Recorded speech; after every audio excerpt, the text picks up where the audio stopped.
Like you gotta stop with the yap. You gotta just stop with the yap. That's what I don't want to even. It's a fly in here on the 4D, on the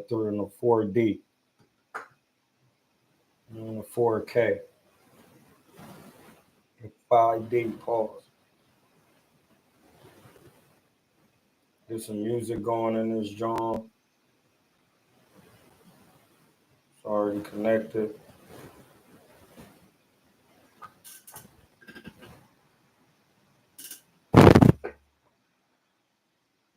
Let these get up in here.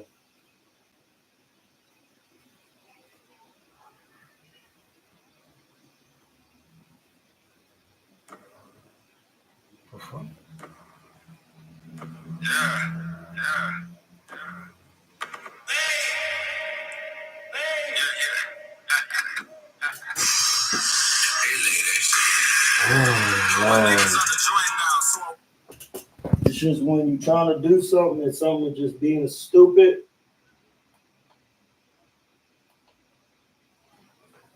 What are you doing? Man, it's hot. Come on, bro. Watch out.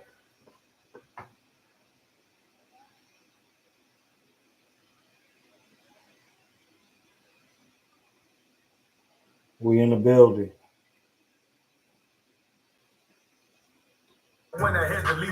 Yeah, like it was already connected. Why did you have to do all of that? Get up in this live, you and the JPEG. Hey ladies.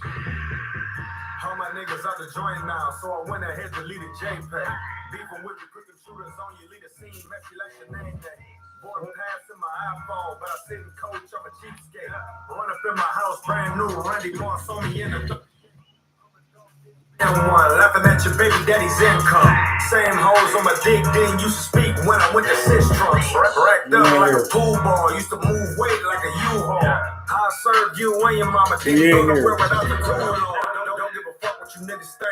What you smoking or what you drink. Got it's hot, boy. Pull it out. 80 today. It's pretty hot. A minute's 100. Yeah, somewhere a little bit out. I don't want a feature from you niggas that I'm tech. It's pretty hot, buddy. Ladies and gentlemen, it's that special time of the day. Special time of the day. It's the best time of the day. You now locked and loaded with your main man, my dig, and my dog. That's why I just keep blogging. Down and turn this. Some days I'll just it's gonna go back. It's going back. Roll up my tree, just smoking. Everything potent. Say what I want, no glucose, no sugar coating. I break it down. I do my history. Plus, I'm the truth and I'm super sharp mentally. Boy, I'm a god, you're not seeing me physically. Plus, I stop you. I'm talking about literally. Me and my shorty, so don't see the chemistry. Work for what we got. Hustle hard a lot. Y'all can never take this energy. Nah, writing on the wall. Plus, I'm still a dog. Half of it down. Get up in his live, bro. With the shades on. Get them questions going. Coming after me. It might be an actual casualty. I know that you mad.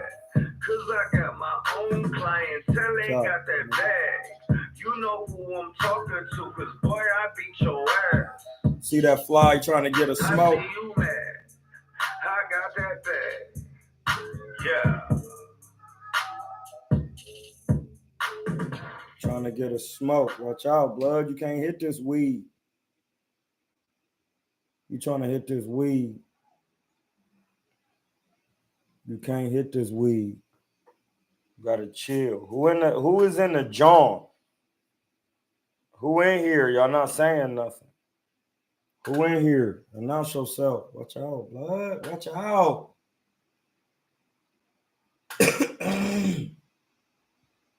Over here with the God. Somebody said I had a God complex. I said, you don't?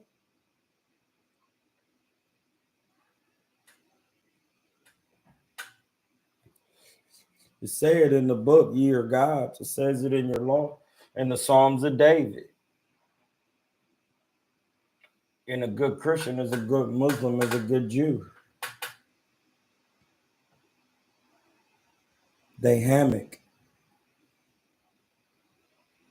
I'm hammock.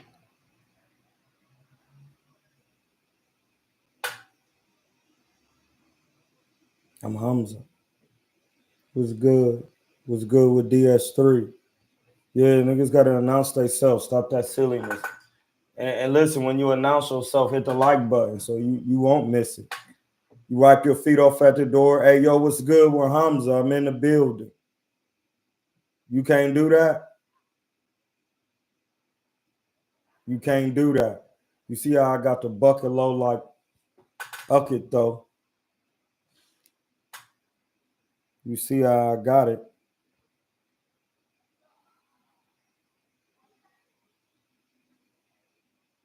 You see how I got it.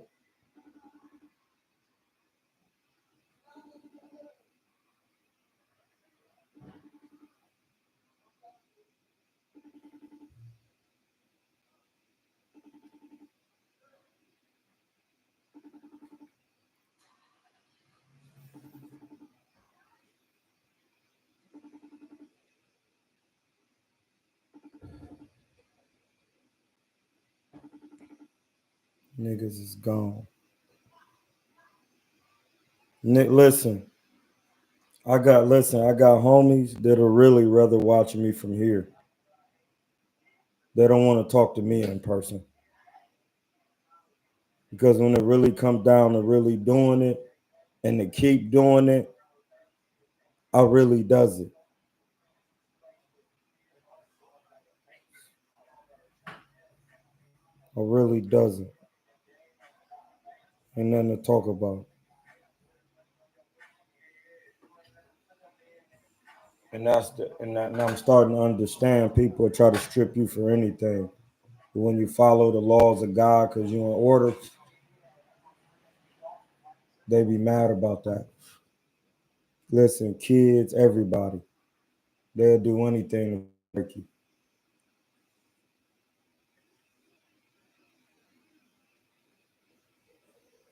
They'll do anything.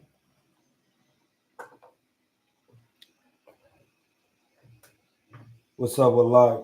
What's up with this boots and these low offers? Listen, blood. You trying to make room for Karen Truhot Zion. We really say the names right. We ain't gotta call him Karen. It's Chuk Zion.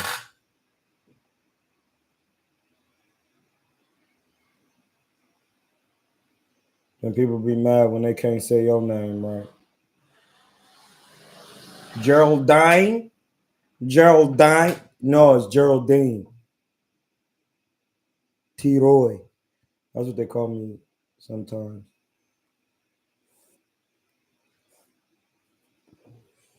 T. Roy.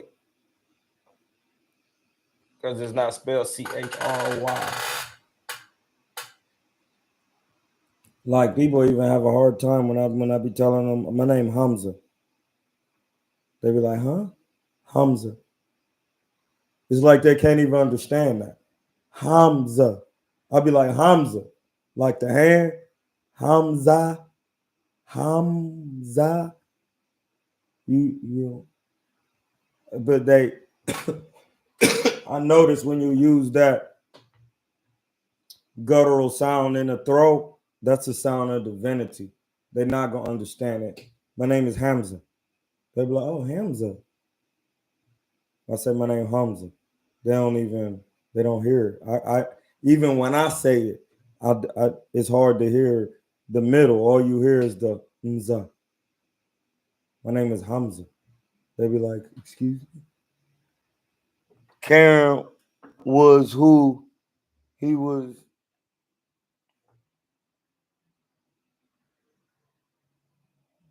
Karen, who is going to fight anyways, he's sending fake offers to save face. Yeah, or we already knew that because he's not trying to fight nobody. So it's just like, what are you talking about? He not trying to fight nobody. Soon as somebody get to saying they want to work with cuz, he's out of there. Lorga said to Danny Garcia, that left hook is not gonna do anything at 160. Garcia can dream about saying he wants, but in the end, I know he's no match for me. Like, it's common sense. That's common sense. That's common sense, my G. What is he gonna do with Laura? His skills are not that great. I'm sorry. When I compare him to his peers, since I'm gonna take myself out of it. When I compare him to boxing people, from records to 1 to 2, 300. There you go. When he's compared to the whole, he all right, bud. I was one of the best at 140. You shitting me. Don't make me start breaking down a 140 resume. Because you got some gifts out there and you look shaky.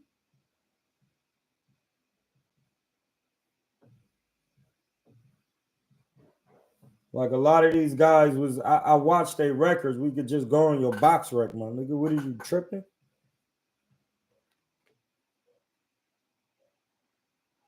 We'll just do it.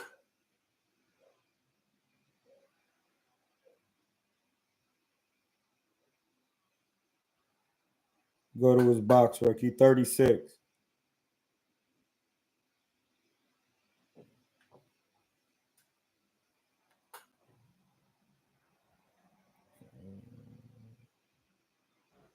Yeah, vibrations, frequencies.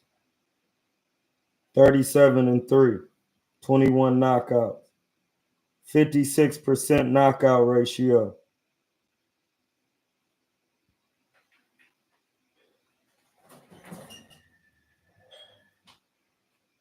Let's go to his record.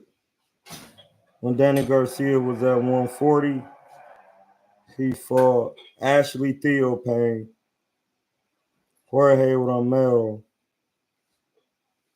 Arnutes, John Figueroa, Nate Campbell, Kendall Holt, Eric Morales. Kendall Holt is a hard fight, man. Kendall Holt is a hard fight. I'm just naming off the guys.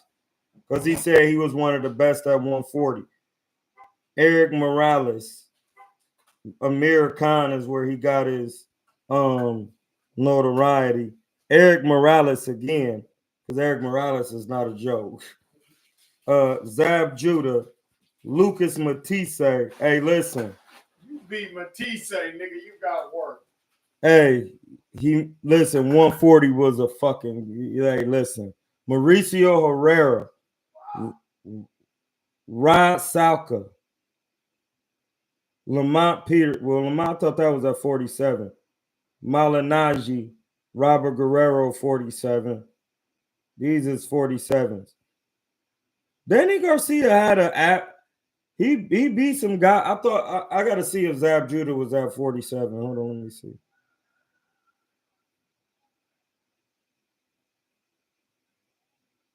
They don't get a full breakdown on the box rec like they used to. Let me see.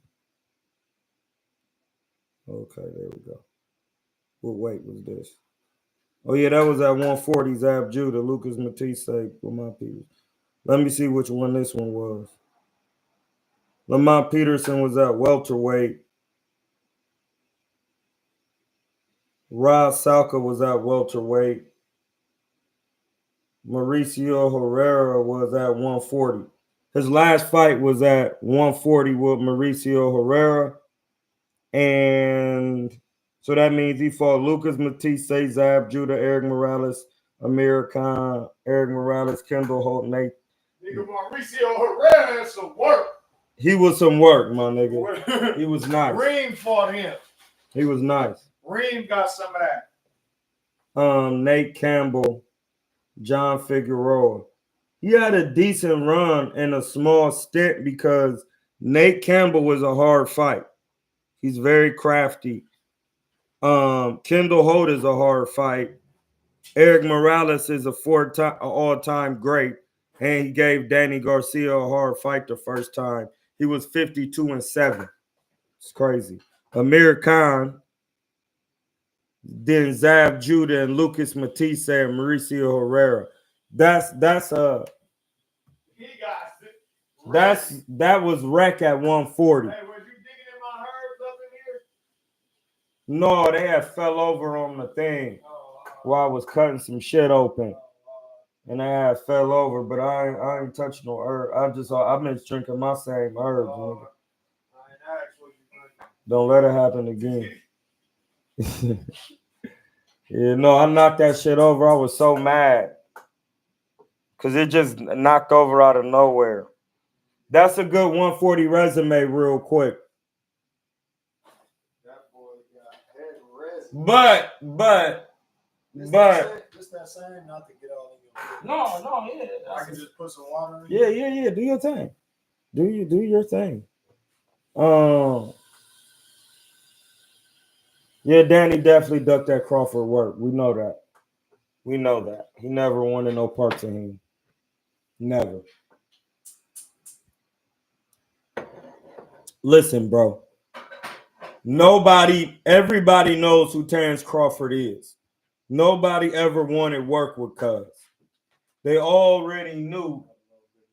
Oh, yeah. Soursop powder? That's soursop leaf powder? Yep. That's that ish. That's why I be buying them soursop drinks by Nilo. Because they just soursop. They ain't got nothing else in them. Them Nilo cans, them be the real hems. They ain't got nothing in them. Nothing.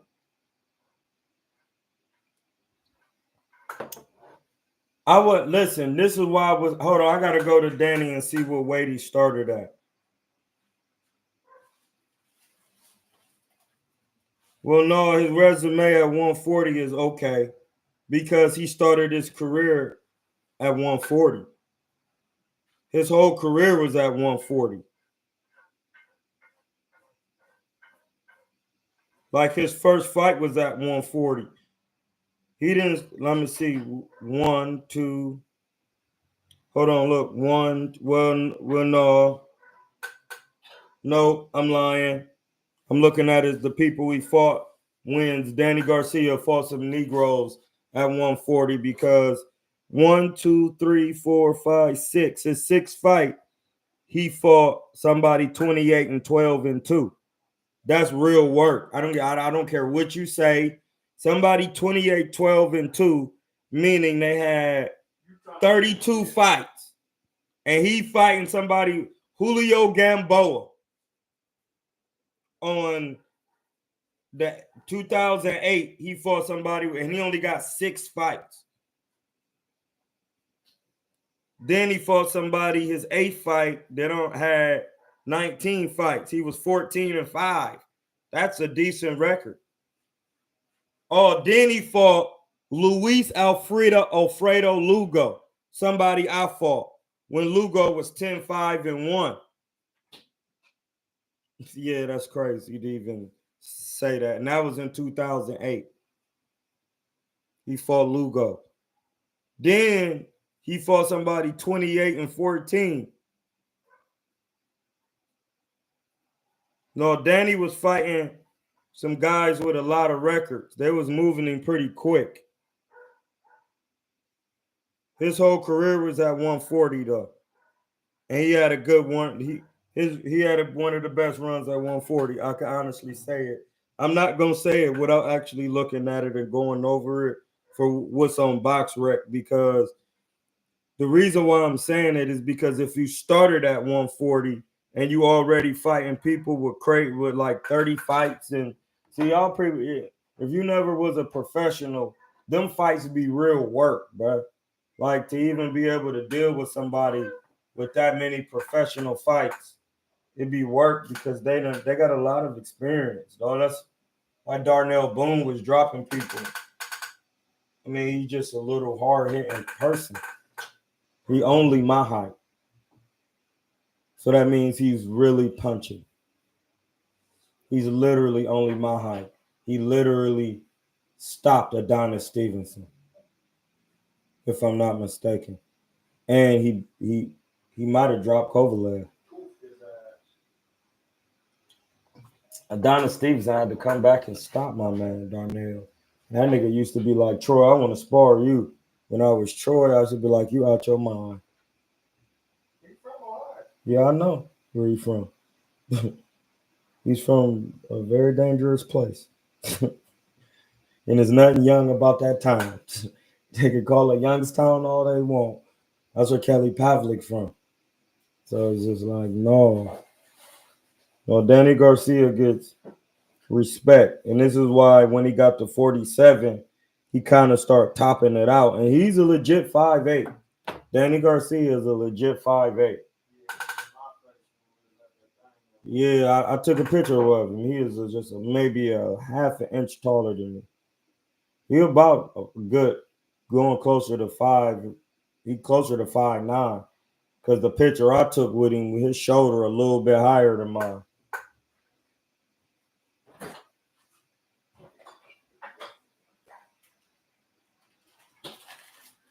It's just that I'm gonna say it, and it's gonna hurt you. Your skills top out when you train by somebody who don't know boxing. Where are the new wrinkles? You never boxed. You can't teach nobody no wrinkles or something. You never was wrinkled. Nobody have never earned your details out to make you become. Yeah, it's just like what? And that's why his daddy was saying, man, my son ain't no stepping stone. And that's why he went into depression. Because in your heart of hearts, you know you're not ready for no fucking work. And that's the truth with an F. Sorry. It's the truth. What you depressed for, nigga? You rich. Your wife bad. You kid. You trusted up. You. This is the reason. You not living up to what's really up in here. Your daddy got you doing something you really don't. Yeah, I was depressed. I got in a dark place over what? You wasn't spiritual growth is what you're supposed to be here attaining. And you were supposed to get that through boxing by testing the self.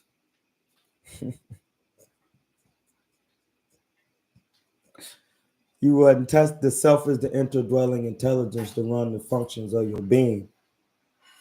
The self is what tell your spirit what to do through how your silly ass is programmed off your emotions by not listening, not understanding how to listen with your eyes.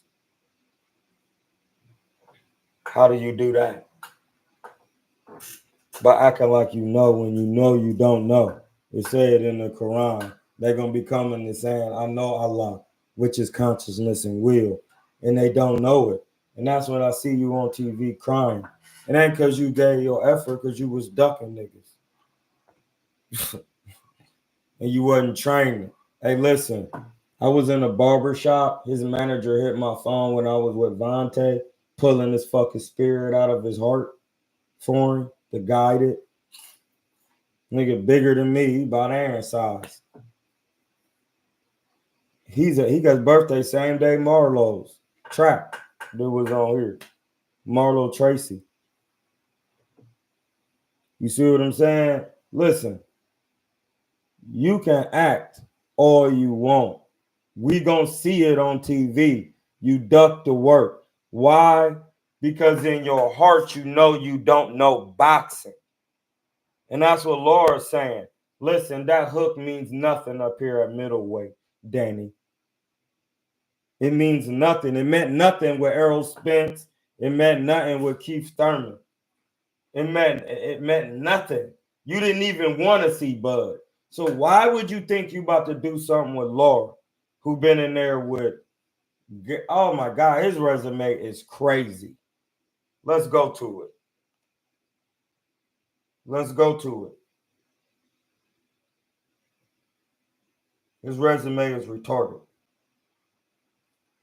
The Cuban phenom. His resume, he's still working. Like that, he going bald with it. Hold on, let me see. Is we on Laura? No, nigga, we trying to see Laura. Hello? Yeah, let me call him out. Damn, Laura only got 30 fights. This can't be a real boxer. This nigga Laura got a 60% knockout ratio, meaning he has the potential chance to knock you out with one shot. One. Because he over 50. So like any one shot, you could just be done. We've seen it. He 41 and he 5'9". Let's go over Laura's resume. Edwin Vasquez, 22 and 13. Darnell Boone. He fought Darnell Boone when Darnell Boone was 16 and 11. I didn't even know that. Sheesh. That's, hold on. Let me make, yeah, damn. Grady Brewer, 26 and 11. I know him from The Contender. Willie Lee. Carlos Molina. Paul Williams lost the majority decision. That's when Paul Williams was at the height of his career. And everybody thought he lost. Ronald Hearns, Freddie Hernandez, Vanis Monterosen, who was an Olympian. And he was 32-0 when he fought him. And it was a draw. And he fought him when he had, hold on, 1, 2, 3, 4, 5, 6, 7, 9, 10, 11, 12, 13, 14, 15, 16, 17, 18, 19, 20, 21 fights. We 21 in, and he got a crazy resume. Alfredo Angulo, 22-2, dropped him twice, busted his, ruined him.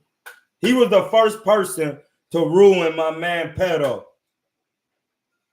Good man, love him to death. But Laura was the first man. Blew his eye socket out.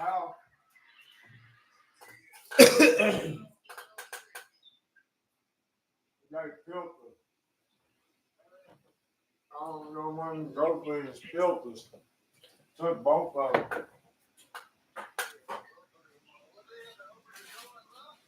No. Oh my God, he was getting work. Listen, after he fought Angulo, he fought Austin Trout and then Saul Canelo Alvarez.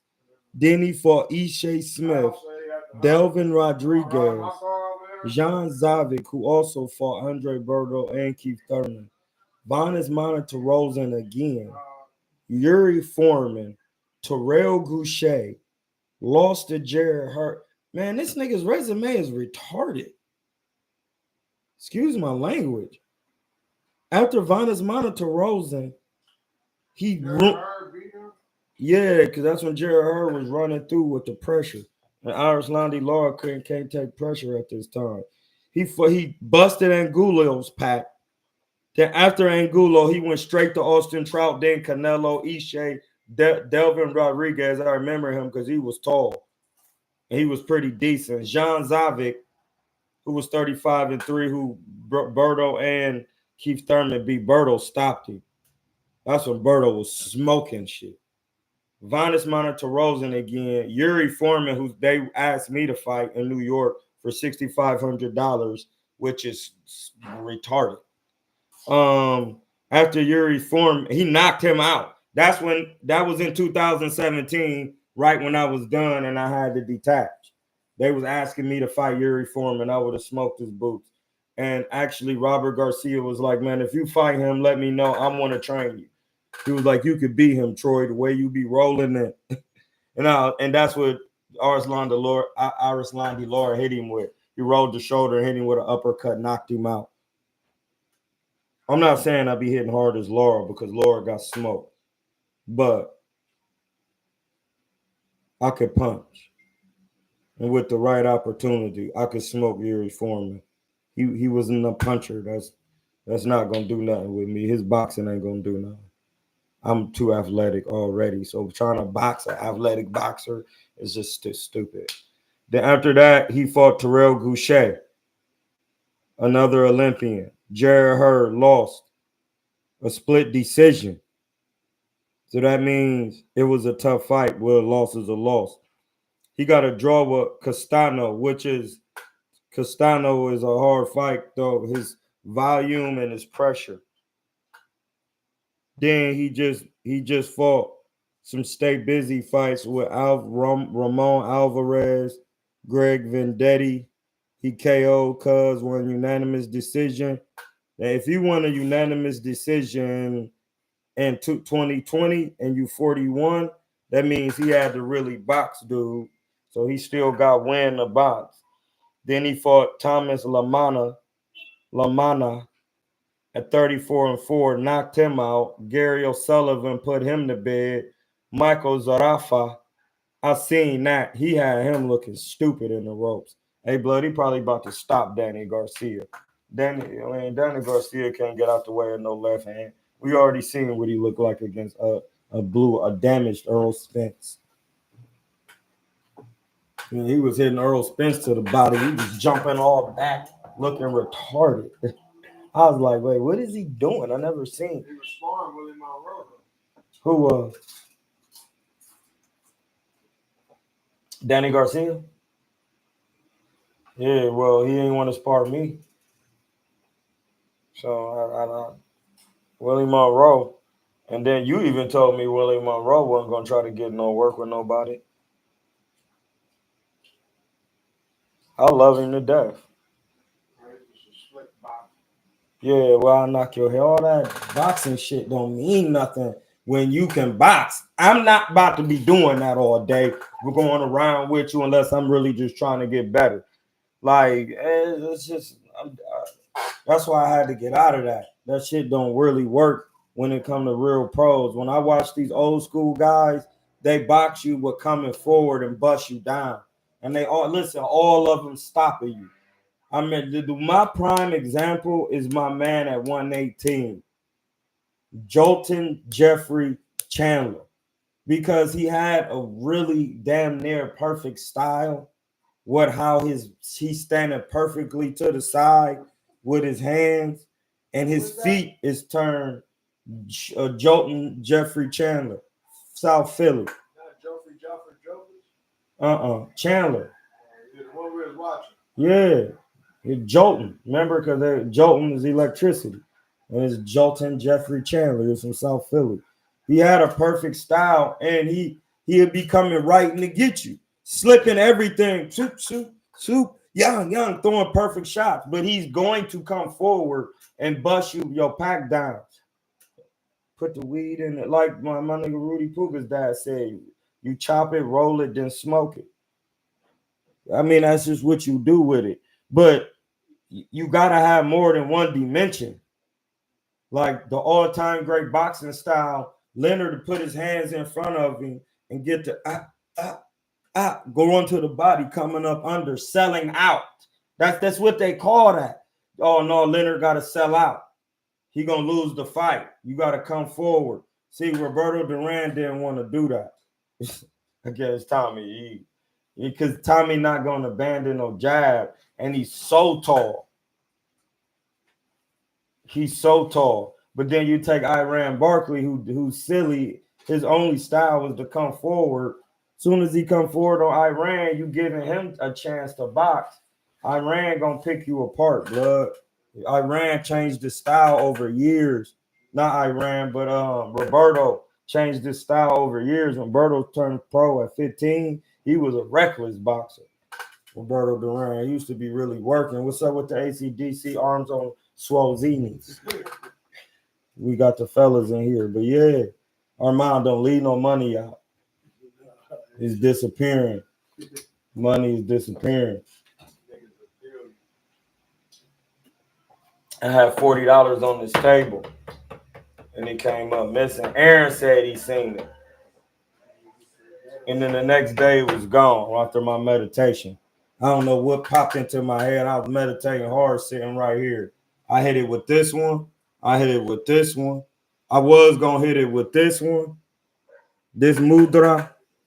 I just chilled. And then when I came to, I got up and sat down on the couch and was like, hold on.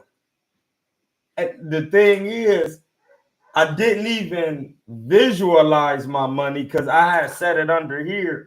I just got up and sat down and something said, "Where is your money?"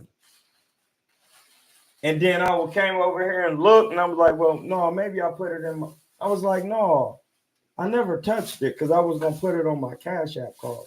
I don't have an account. And then that's when I hit A and was like, but then I got it back. So it don't make a difference. But at the same time, you got to keep your head on the swivel. Now, listen, we done seen the feds come. We done seen the sheriffs come. Listen, I literally was live when the sheriffs came. We done seen it all. Nothing's gonna break the peace. Why? The knowledge. Boxing. We teach from the chart. We teach from the chart. And when you go to the rule of Amen, you're made in the likeness of peace that nothing can disturb. Reclaim your peace that you may attain your reason for coming into existence, the enjoyment of life. I sat back in this chair and started twerking that chest to some music.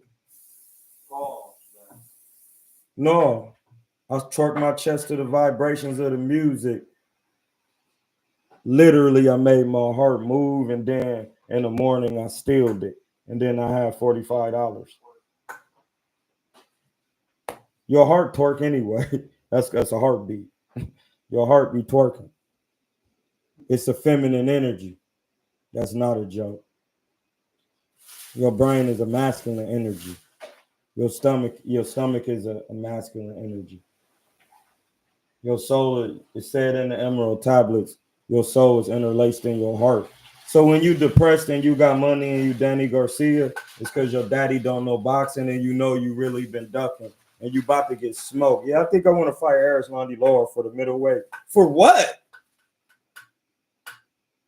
The fight doesn't even make sense. That's how I know it has to be some type of divine intervention, but it's not. Because boxing don't work like that. We out of the clown era. You seen what happened to your man H2O. How you learning how to be water when somebody who never swam in it? Oh my God, that was not me. I don't know who said that. You gotta be mad. Be mad. But you never swim. But your ass was never in the deep end. You never had no fights. Remember, I fought bum niggas. I just went to a show and these niggas was looking listen, I've been saying that mediocre since my nigga Aaron was in my ear saying it. Pause. Mediocre. That is forever hard with Tank. Mediocre. Because I didn't see it for what it really was. I'm like, this nigga Tank clown. Mediocre. I was at the fights looking. And it's not about what you didn't do, it's how you look when you did it. Were your fundamentals intact? See, listen, this I explained it earlier. Yes, I did fought bums according to my skill set. Because I just watched some niggas and anybody on that card when I was boxing, I would have stopped them.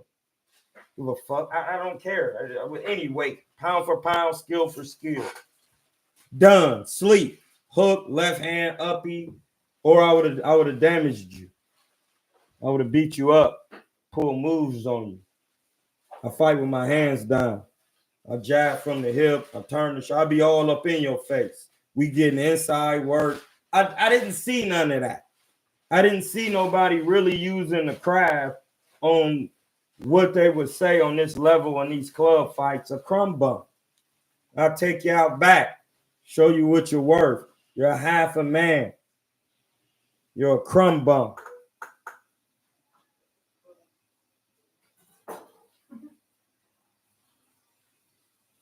Laura fought your Ohio boy, Terrence Goucher.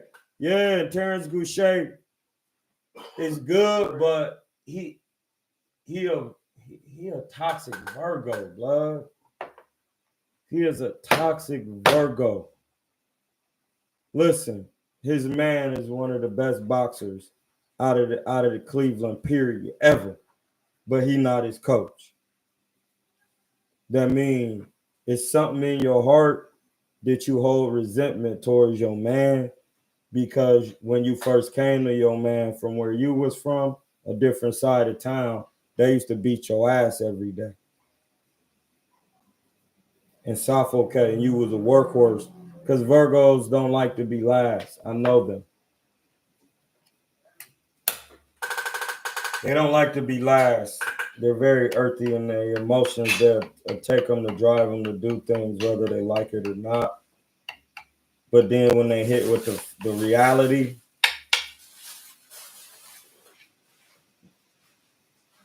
I used to be arguing with him in the DM, telling him, hey, nigga, you let these Mexicans train you, bro. You tripping, nigga. Straight to his face. Just me and him talking. Hey, bro, you tripping. You let Mexicans train you, but you ain't let Prentice train you. You tripping. That's why you not getting it. It just don't make logical sense. Come on, man. I'm not. So stop it. Stop it. Stop it. And that's what I'm about. Just the truth. And if it hurt you, it hurt you. Let it break your back and take it up with who you serve. Take it up with who you serve, bro. That's the truth of it. Be mad about it. I don't care. Now listen, I love my daddy. But if my daddy don't know boxing, he ain't about to be in my corner. And I tell him straight to his face. The first nigga that taught me how to parry. He ain't coaching me. He taught me how to parry a shot first before I even stepped to this. He's not coaching. It's just, I've had some crazy. Listen, Mike Johnson was literally the best coach. He one of the best coaches ever. Though that nigga could really coach boxing. I used to see him coaching white men, alcoholics. They'll come in the gym, blood. They'll be so sharp, dog. Knowing how to rock back, which is a pull counter. Knowing how to hook out, which is a check hook. Knowing how to just catch with the shoulder. Soon as you put him in the ring and spark, get hit with a good shot. You see where the foolishness just come out through, not the discipline. It's just like, damn. And then Mike like, yeah, break him every time. He used to literally come get me at 7 in the morning every morning to go run at least 2 miles, run the stairs and the bleachers, do the little sprints. Then you come in and get your bag work. And then he call you for the mitts and then you spar. So you do all of that before you even get to work. You've been to work with Mike on the mitts for 30, 40 minutes, and he is on the mitts doing all moves. Pull, rock, hop over, roll under. Hold on, let me show you. Listen, he had this move where you throw the 1-2, you miss the hook on purpose. And when you miss the hook, you roll, you turn. And when the dude like, oh, he missed the hook, he gonna try to take advantage of the foolishness. He don't know what you're doing. You turn the right hand over right on his head. I was like, oh my God, that'll work, because people just, in their mind, when they boxing, they only thinking about getting hit.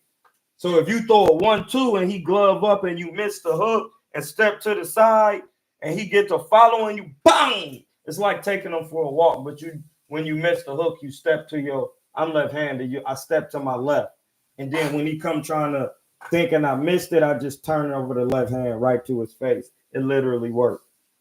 He had all types of moves, like just old crafty moves. That's when I started realizing, oh snap. He used to like Vonzell Johnson, an Olympian, my cousin.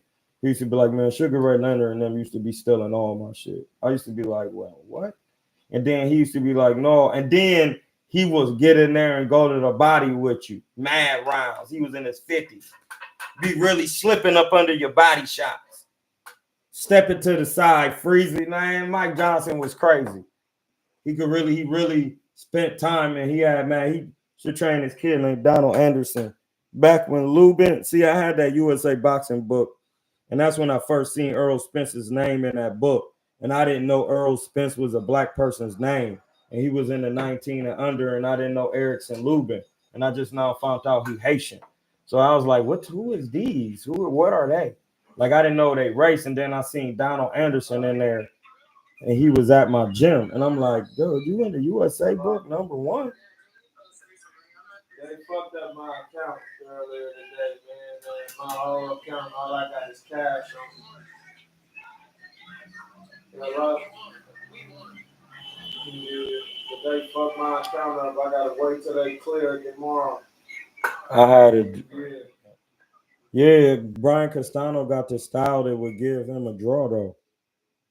That's what I'm saying. Like, this is the thing. If you don't have the all-time great boxing style, somebody's one style would trump your style. You can't trump Floyd or Dre. You can't. They'll get up on the inside with you. They'll get on the outside. They'll keep you at range. If they hurt their hand, they're gonna, like Shakur did with De Los Santos. Like, he neutralized him with the jab. Why? Listen, at some point, if you only using your jab and you barely using your right hand, be like, man, what? Why are you not throwing no left hands? I mean, his left hand hurt. I'm about to put mad pressure on him and bust his pack. Why couldn't he do that? Why couldn't he do it? Listen, think that's possible against Tank. It's not. It's not possible. It's not possible. It's not possible. Tank is athletic. Tank can slip. Tank can fight on the inside. Tank can walk forward. Tank can go backwards. He will develop into having an all-time great boxing style if his coaches don't keep learning every day. Listen, I don't watch so much boxing. I had to go back and start watching just anybody, seeing what they was doing. Because at some point, it's just like, you just got to keep watching and understanding over time, old boxing, new. You got to be watching it. I don't watch so many champions. I know how they fight, dog. They all got head movement. They all got defense, inside work. Now, listen, think about this. Miguel Cotto, Tito Trinidad, who else? Edwin Rosario. They all had that hook, that Puerto Rican hook. It's kind of loopy. They know how to find it. It looked like it's going to be tight, but they know how to loop it around and bust you. That's just a Puerto Rican thing. Mexicans go hook to the body. Black fighters go good going backwards and being athletic. But that's when the boxing starts to get your pack busted because you're not stepping out your boundaries, learning how to do it under the lights. Because when it's time to switch the gear, you can't switch the gear. That's why I be trying to give Sean Porter, he gets respect because he will get on his toes and be flicking jabs, even though that's not it. I don't care if it look ugly. Like, Ugas could do nothing with him because he couldn't even get Ugas, come to me, come to, oh yeah, you need somebody to come to you. He's not doing that. He getting on his toes, bouncing around. He don't care if it looks stupid. He gonna keep jabbing you and win the fight. Danny Garcia can't fight coming forward. It don't even matter if Lord ain't fighting going backwards because Lord gonna use the front hand to neutralize him from coming forward. And Danny Garcia is not known for using the jab. Never been in these waters. Jose Benavidez is a one-legged fighter. And listen, he was good in the Amis, but he never panned out in the pros. His daddy is Jose. Yeah, exactly. He never boxed. I remember they used to be in High Roll's DM asking him, yeah, come do the mid work, the fires and mid work. High Roll was scared to go because he didn't never box. He didn't want nobody to know he really don't know nothing. See, I be having this shit, but I don't be saying nothing because I don't like to bust niggas' packs. I used to be at Hit Fit, and they used to be begging this nigga High Roll to come and be a part of these camps and share his the mitt work that I fucking taught him, he'll tell you that. Greg would even tell you that. Greg used to be like, well, no, Hyro do be like, no, Troy, you need somebody who can continue to do it, who doesn't make mistakes. No, Hyro, that don't go like that. It don't go like that. It go like this because these are fundamental moves. You're doing mitts because it look cool. No, when you throw a hook, you slip opposite to come to double the hook up. An uppercut, you can slip inside either way and roll up under because the uppercut is a 90-degree angle. That means you went inside to close range, to body range. An uppercut is really not medium range. It's really inside and body to body. That's why when you see people use it, they be close because they got to go to the side to get more room from north to south. That's real boxing. If you don't know that and you don't know how to tell somebody the mechanics on how to get that off, then you see these guys with their daddy's training with limited styles. And they don't listen. You still got to teach somebody the body mechanics on how to do the move correctly so they're defensively responsible so they don't take the punishment. You don't just do the move any way you want because you're getting it off. Because then when you start raising up, then the Danny Garcias, their moves don't get off no more. They're not getting them off. They're not getting nothing off. He was big at 140. Pause. He came to 147. It was a different story. He wasn't getting all the work he was supposed to be getting. I wasn't playing about it. You ain't got to be there that early. So what do you do? So it's just it is what it is. Either you really gotta know it. You can't fake like you know it.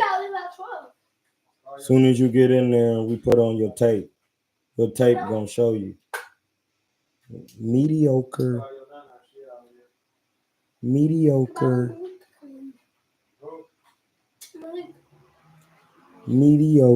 Hey, listen, my man. Even my man OT was in there styling, slipping, and mediocre. Mediocre. Who all coming? Everybody trying to go, I don't know, but me, Asia. Mediocre.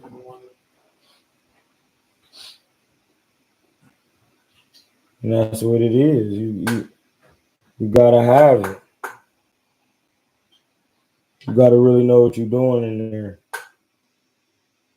Because when I be on the Boxing Voice and some of these platforms, they be talking about levels of competition. And I went to the fights and I'm like, listen, I'm watching them and I'm just like, oh, what y'all want to pay me? Let's see. What y'all want to pay me? Oh, it's money coming. It's what happened when all you do is sit down all day. My man, Mr. Ruffin, Paul Ruffin again with the $10. We're gonna give him a triple heart. We're gonna give him a triple heart with the $10 cash happy. That's ain't nobody here to see you, Otis. I need your asses. But his name is Paul Ruffin from the Temptations. He always come through like this. Shout out to my man Paul. We accept them all. We accept them all, big or small. Yeah, blood. Like you really got to know boxing, blood. You got to really know how to pull off the moves. You got to really have it down because if you don't, that pack.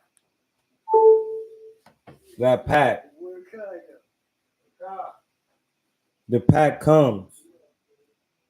Listen, you gonna get that pack. Listen, Ryan can be. Listen, the person who has impressed me the most during this time is Teofimo, because I always told my man he should train with the Reynosos because him and Canelo have the same body type. He's athletic. And listen, Teofimo is Roy Jones athletic. I watched some of his tapes. Like, he is unreal fast, quick. Like, and some of the moves he pull off with the shell. If he had the Reynosos, the way they drill things, they'll work good for him. He a Leo. Leos need drills. You gotta have drills. You gotta know how to drive a Leo there and shut up. You can't be talking like you can't be doing that. My man Marley's daughter, baby Bug, a Leo. You really just gotta drive him there and just let him work and just give him his pointers. Hey, listen, do it like this. He gonna do it. It's still gonna be a massacre. It's all mental. It's all about heart. It's in the lunar charts. The aorta. Every new moon, I gotta watch the heart, the heart health, my heart health. Every new moon, it's about my heart health.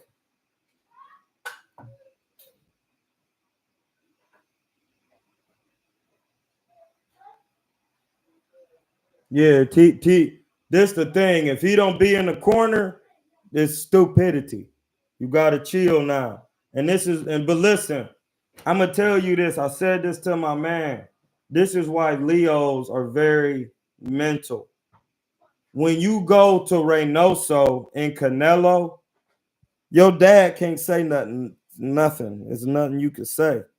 You can't. Ain't no talking when you in the ring with Canelo working on something. Your dad gotta go sit down. So Tio's dad can act crazy all he want, but you don't know more than Canelo. You don't know more than the Canelos and them trainers. So now you gotta chill, and then Tio can continue his career to become better with the bet. And he's a Spanish speaking guy. He don't have no neck like Canelo. He fast. Tio has made the proper adjustment at this time to become a better fighter for the future if he chooses to have the Reynosos in his corner. Or if he would have went to the Garcias too, he would have been nasty because it would have taught him how to fight coming forward. That's what Tio can't fight coming forward. We seen that in what fight was that? What you doing right now? Jermaine Ortiz. Huh? I'm gonna give our mind a ride somewhere. We seen that with Jermaine Ortiz. So when you get in there with somebody who's slipping and dipping, you got to know how to break them down. He didn't know how to break them guys down. And then we seen him in there with Anthony Claggett. He did nothing. His eyes was lumped up. Yeah, it's time to go see the Reynosos and let them be in your corner. And my man Low from Low Nose Boxing gave me a good inside source. He said that Tio signed to Canelo's promotional company. That's the best move you can make, bro. You cannot lose with that one. That's Canelo, bro. Spanish speaking, Mexican, you Honduras, Central America, and they don't play with training, and Tio really be working. That gives him a better chance with Tank. Because listen, that's still a tall. That little guy can punch, and he's fast, and he's getting more experience, more and more experience at the top level. But when you go get a real coach, and then they break your boxing style down and really teach you, you're not gonna come in making the same mistakes Canelo did, what he made with Floyd and Oscar and everybody else Floyd fought, making these mistakes.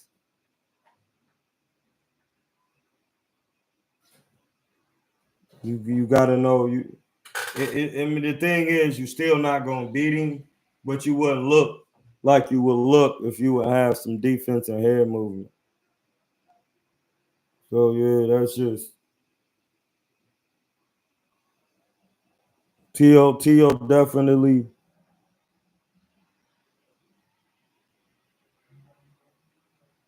No, he didn't. Josh Taylor fought coming forward. You're wrong. Josh Taylor didn't choose the box going backwards. That's cap. Because when I watched the fight, I'm like, why is Josh Taylor going forward and Teofimo is 5'3"? Like, it was crazy. I'm like, who's training Josh Taylor? He's 5'10" and a half coming forward on the little guy. That is not intelligence. It's not intelligent, bro. It's not real boxing. Josh Taylor could fight left and right-handed. I would have been like, no, you're going to fight left-handed, and we're going to use Andre Ward tactics. You're going to jab him, keep your jab going. He come in, throw the left hand down the pipe. He's going to slip that left hand and try to leap in. You're going to step to the side, check hook, and then start working the jab. And then that's all you got to do. He come in, you're not ready, freeze him with the front hand. He try to come in low, run the uppercut. They done. He gonna trying to fight to get inside. Then when your arm get tired off the jab, you start flicking it dumb hard to the glove. Yang, shoot, sticking it. Yang, flicking it to the body. Yang, keeping him at bay. That's it. Josh Taylor did not fight in that fashion. Stop it. He was coming forward. It was retarded. I was like, what is he doing? No wonder he lost. Like Diego Corrales coming forward against Floyd with no jab. It makes no sense.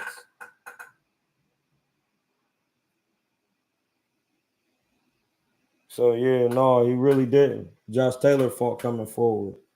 And that's why. That's why he was almost getting it. Josh Taylor did the same thing against Catterall. Running in there. Pack. Bang. Got caught. Running in there. Bang. Caught. Hurt. What he did. We ain't got a cap off that. That's what happened. Running in there. Got stuck. It'll keep happening. Like, you're not supposed to be running in that far when you're that tall, bud. It's just, I be trying to tell y'all this, and then y'all be trying to tell me, and I be like, no. There's rules of boxing. You don't run in. You don't run in on a tall fighter. I mean, you don't.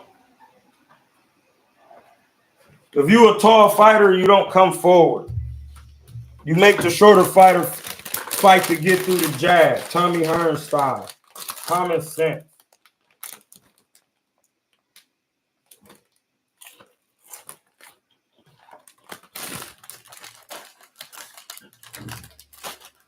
If you never watched old school boxing, you don't be knowing that. Now you just sitting there doing anything.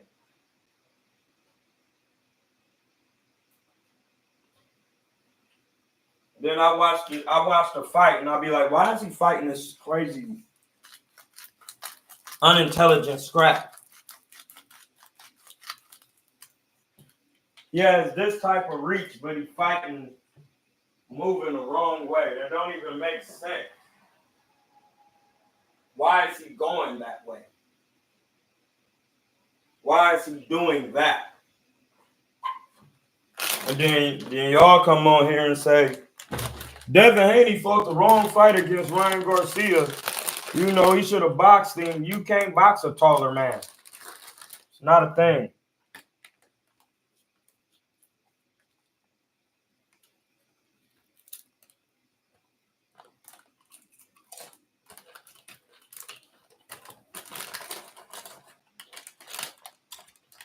It's not a thing.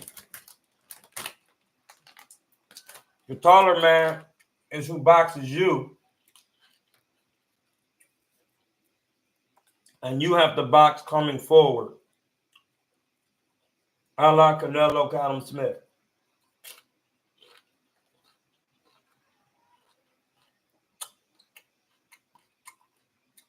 What do Canelo look like trying to go backwards against Callum Smith? And he's 6'4". It makes no logical sense.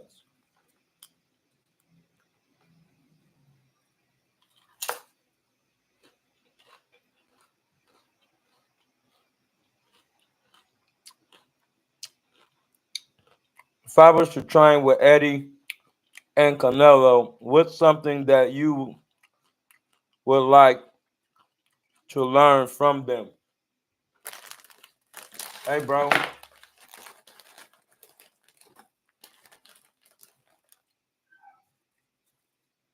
It's hard to learn something from somebody when you watch as much boxing as I did. Because everything he do, I seen everybody else do.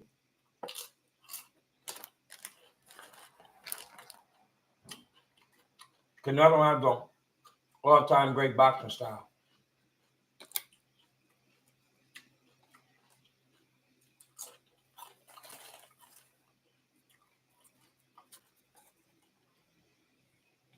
He does, so there's nothing.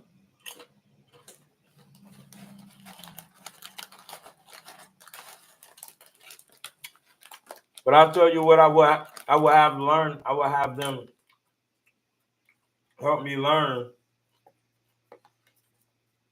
how to sharpen up my inside work.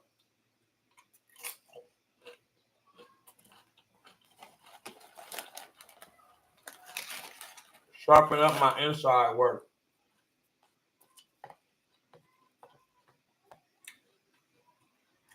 And I had inside work.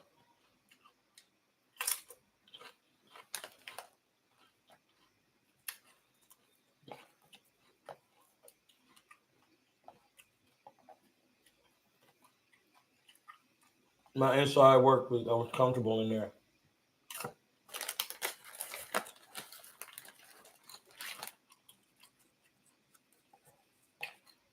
I remember when I first moved out here and I sparred somebody who could box.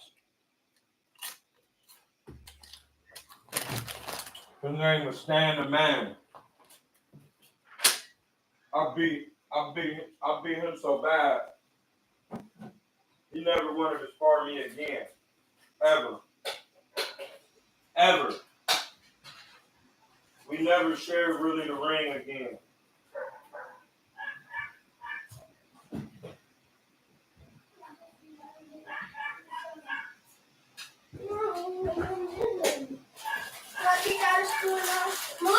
I remember because my man Stan the Man, he had touched up Dennis at SFC. And then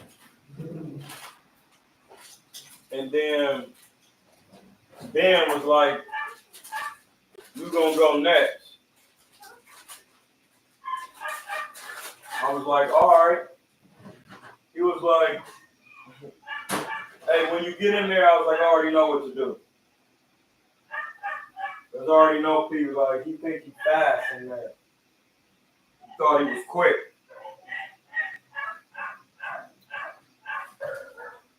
He got in there throwing that silly jab coming forward, rolled his shoulder uppercut. He was hurt after that.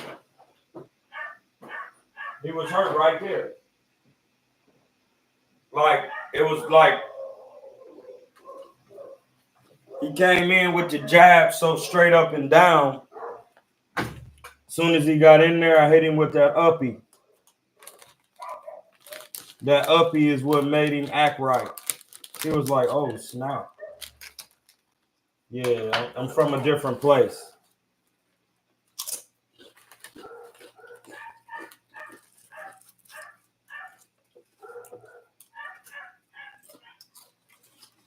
Yeah.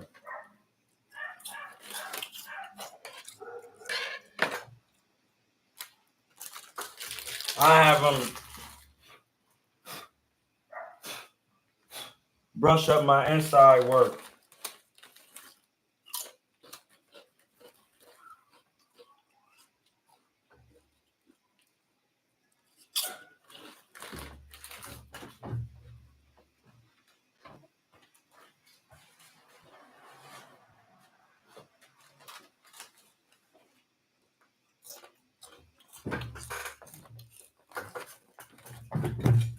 Yeah. Yeah, if I was them,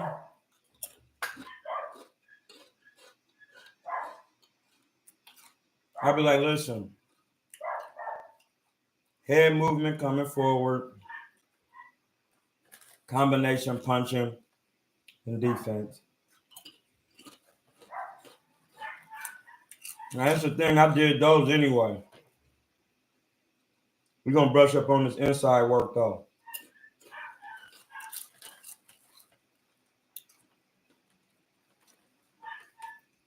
I fight behind the shoulder anyway.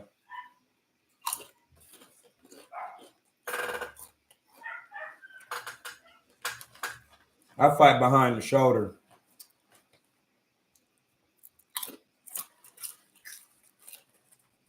So I can see.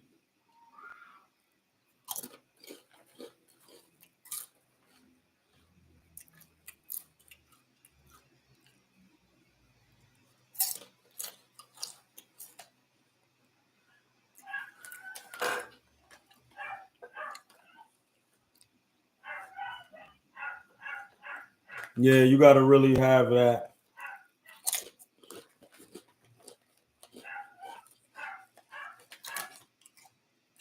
Really got to have that eye.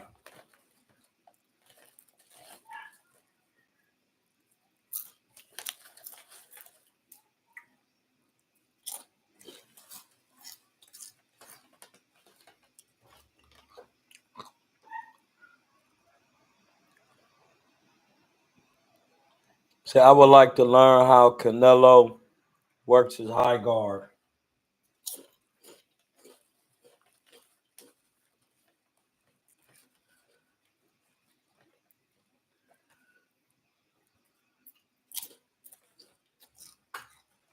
When he be in his high guard, he don't have his hands close to his face. Watch the Jamil Charlo fight.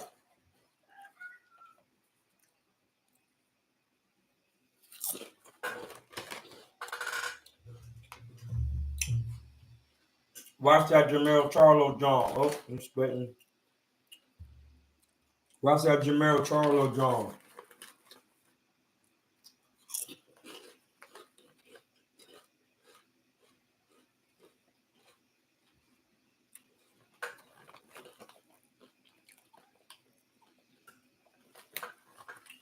Yeah, no, I be touching up on that inside work.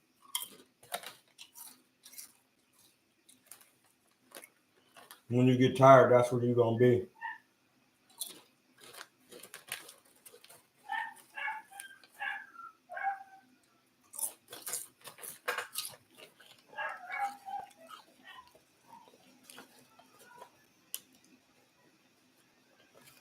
Easy thoughts on Easy FM. Thoughts on Dubois and Joshua, man.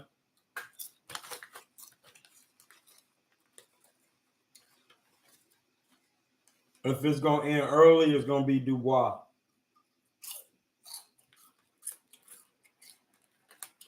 If it ends later, it's gonna be Joshua.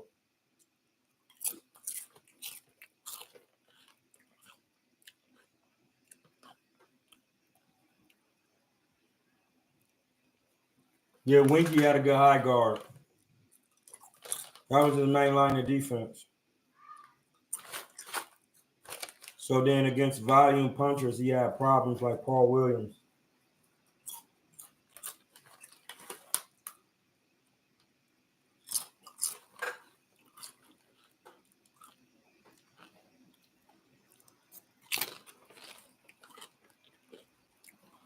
Yeah, I gotta see it. Dubois be punching though.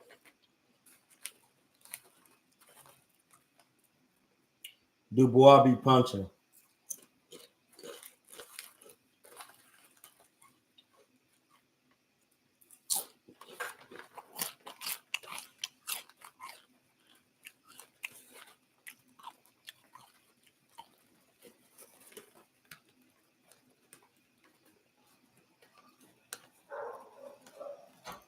Winky had bad legs.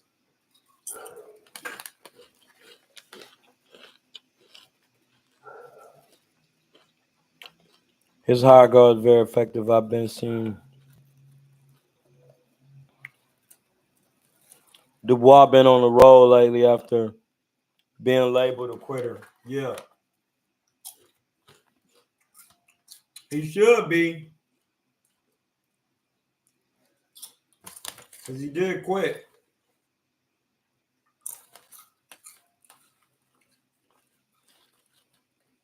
I don't want to hear it. After I would have hit him with that body shot, I went right back down there.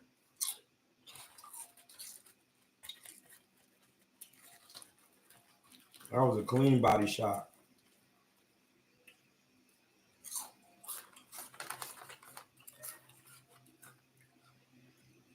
Listen, I'm right back down there. Pause.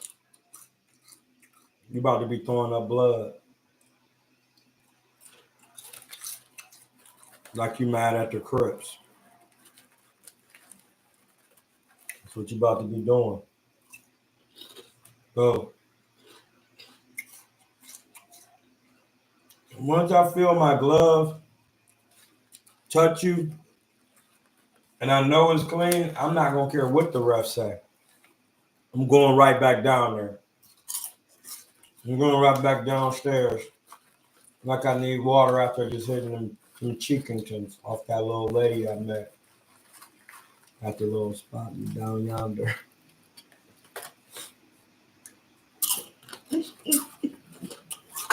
Little spot down yonder.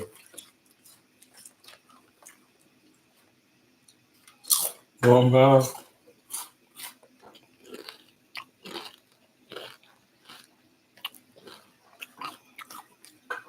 hardest shot I ever been hit with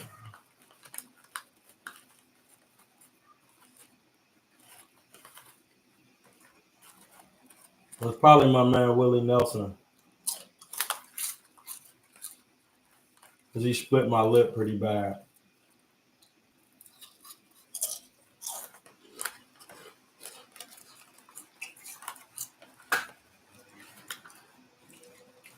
Aaron went to my body one time. He was at world class and hurt me.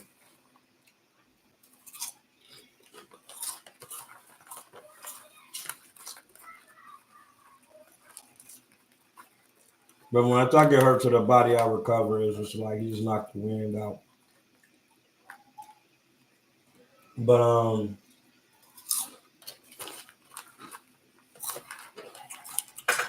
Willie Nelson. Willie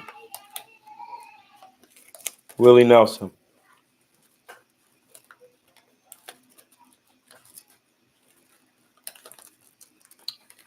Amir Khan's hands is a different. It's not.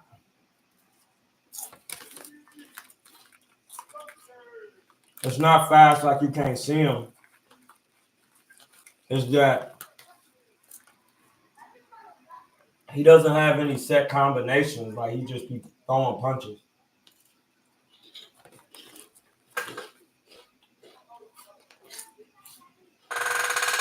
He doesn't throw.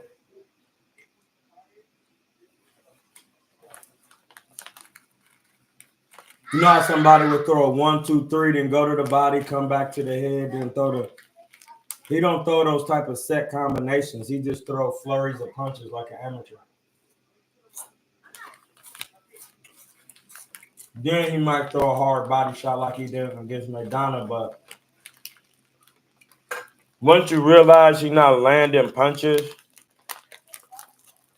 with the intent to break you down, he's trying to overwhelm you with speed. It means nothing.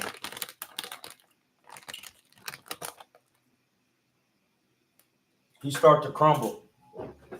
Once he can't overwhelm you with the speed, that's when he's done.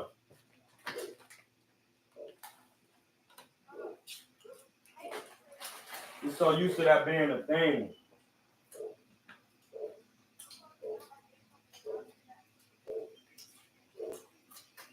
Andre Berto was pretty fast, but he's just so short. Like he's really short. So like he be trying to kind of like hypnotize you with the speed. Like he try to put it in your face and be like, damn, he fast. It don't matter if you can't reach me. Excuse me. It doesn't matter. You can't reach me with those shots.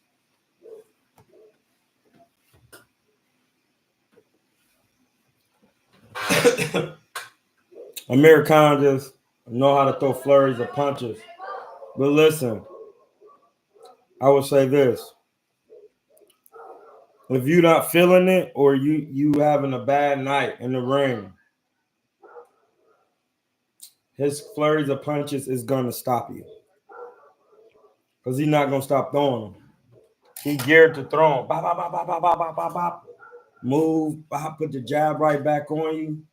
Throw it again. And if you can't take that, he going to start connecting. And he has decent enough power to you're going to mark your face up or hit you and you can be like, looking crazy. So you got to realize that. Andre Berto could get you with one shot because he's fast and you don't see it.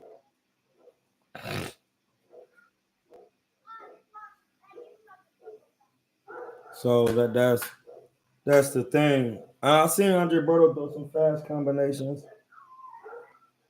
But that's because he initially overwhelmed the person with speed on what his jab by putting it out there and getting, just trying to bluff him. In boxing is rules. It's like different things. So it's like those things wouldn't have bothered me because I already know that my defense is gonna time me. And when I crack him, he's not going to be thinking the same. He's not, because I'm gonna really crack you. Bang! You're gonna be hurt. You're gonna be startled and like, damn, he got power. I just felt it. I felt his whole. I felt it. He could punch.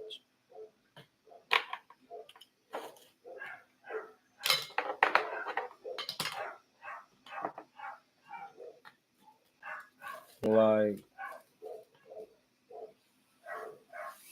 I put people to bed.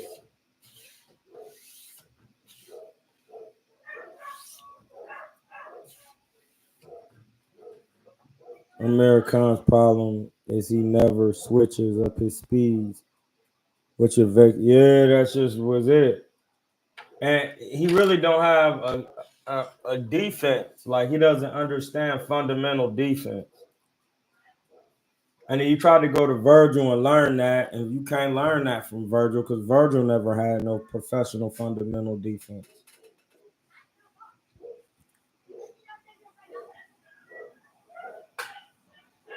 Dre never had no fundamental defense. I mean, Verge.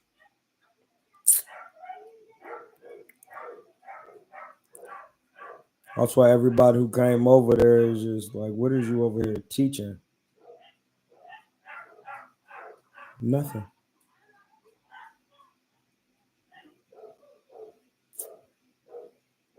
You really trying to take people back to the fundamentals, but you're not having them land them shots for real.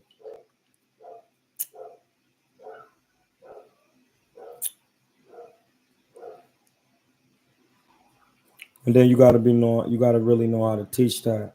Like use the jab and hook off of it. Go to the body. If you're gonna drop the hand right there, flick the jab up and be looking for something coming back. Be ready to move your head. After you flick the jab, move your head, come with the right, then come up under with the uppy. He wasn't no. Them wasn't them conversations. Them wasn't those. Bobby Light say, what do you think? I don't think, because I was there. Virgil's issue was as a trainer. He never boxed. Mr. Light, he never got no work. Keep saying it. That's not how this works. You can think what you want. That's not a thing over here. It doesn't work like that.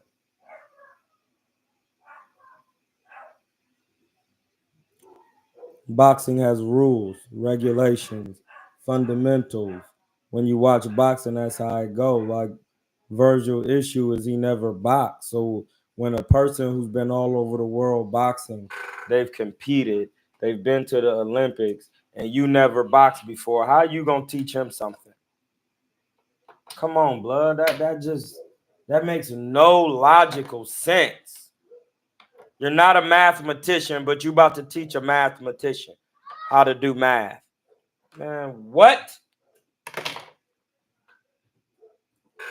It makes no logical sense. There's no truth into it. Come on, bro. It's like the NBA has professional coaches and other NBA players to teach you what they do.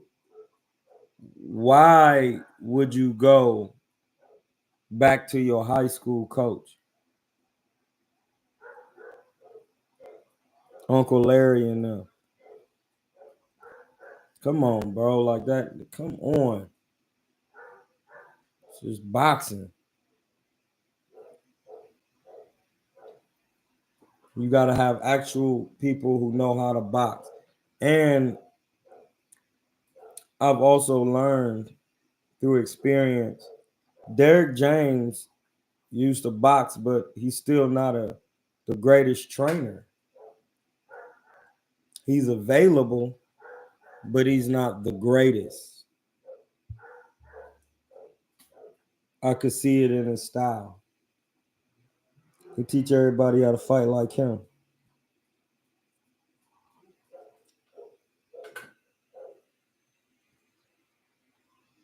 Yeah, you never drove a whip, but you gonna teach me how to be Dale Earnhardt Jr. and Senior. Cap. It's crazy talk. You don't even know how to drive a whip, but you're gonna be the next Dale.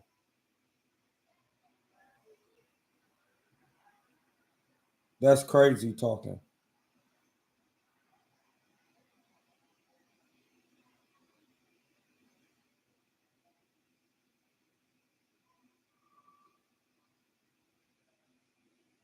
Like it makes no sense.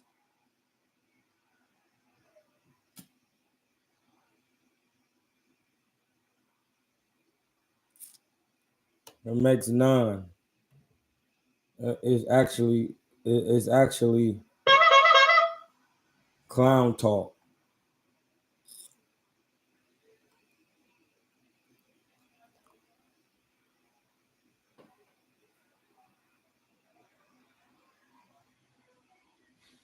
Yeah, I watched Derrick James fight, so I was wondering why does Earl fight like that?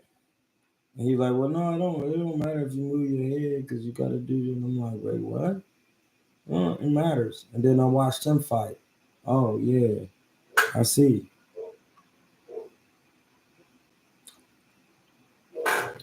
He what he does do is spend his time, not to be overcritical. He does spend his time with the gentleman and really try to get them together. He does his job.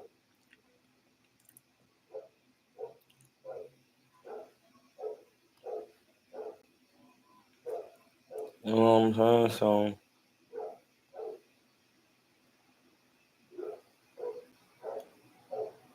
but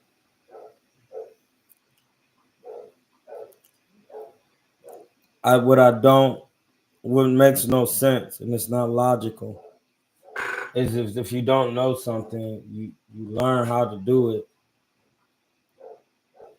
because then you get caught up in well I didn't do that and I don't. You really don't know how to teach it, so now you're down in it. Like I've seen it before. It's crazy talk, but I've seen it before. Because people be in the gym, well, yeah, no, I never hit the speed bag. We did this, we did that. That don't mean you shouldn't hit the speed bag. It just doesn't mean it. It's there for a reason. All the old school fighters touched on it. Pausington. So it's just like, you don't come to the boxing realm and think you just gonna do what you want. No, hit the cash shot. You learn how to hit the speed bag, the reflex bag. You learn how to jump rope like a champion. Everything you do, you learn how to do it like the champions did it. That's it. Like if you're not doing that, you're not thinking as a divine being and definitely not affirming it. And you're diluting your education for what reality is of itself. The reality is the situation is you got to learn how to do these things. You got to learn how to do them. It's part of the style. So it is what it is.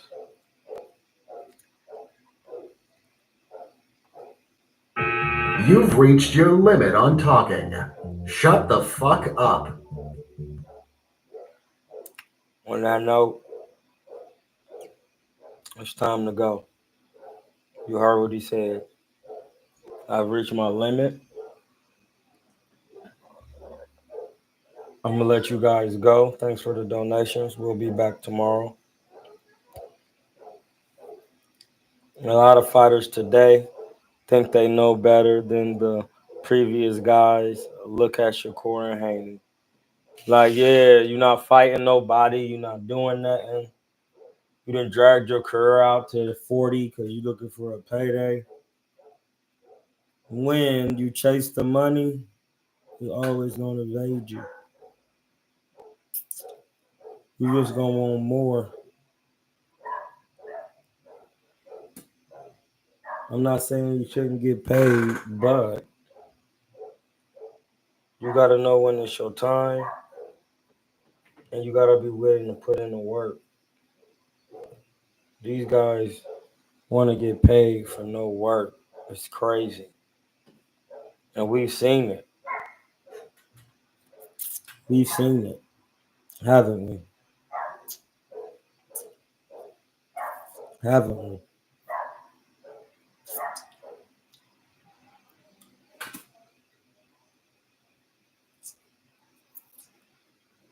You see what I'm saying? You know, but when people start getting money, they start acting crazy.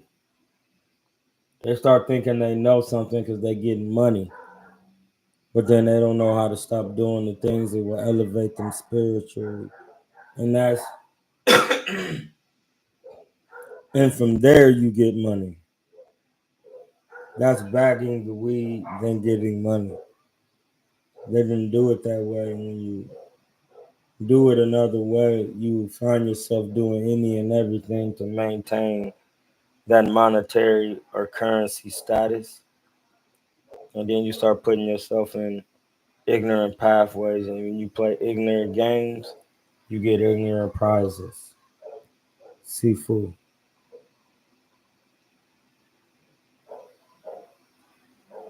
You have a good one. I'm in Hotel.